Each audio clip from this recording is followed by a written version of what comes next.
Сәлеметсіздер ме, балалар? Бүгінгі сабақтың тақырыбы көлік түрлері. Сегодняшняя наша тема – виды транспорта. Бірінші тапсырма. Тыңда, қайтала, үлгі бойынша айт. Послушай, повтори, поговори по образцу. Мынау автобус. Это автобус.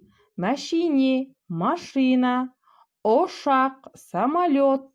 Автобус – автобус. Поезд – поезд. Велосипед – велосипед. Екінші тапсырма. Ойлан, толықтырып айт. Подумай, дополни. Смотрите, ребята, мен саламын. Я буду рисовать. Что будете рисовать? Үшінші тапсырма. Сұраққа жауап бер, өз ойыңды айт. Задание третье. Ответ на вопрос. Скажи свое мнение. Автобус қандай болады? Каким бывает автобус? Например, сор, серый.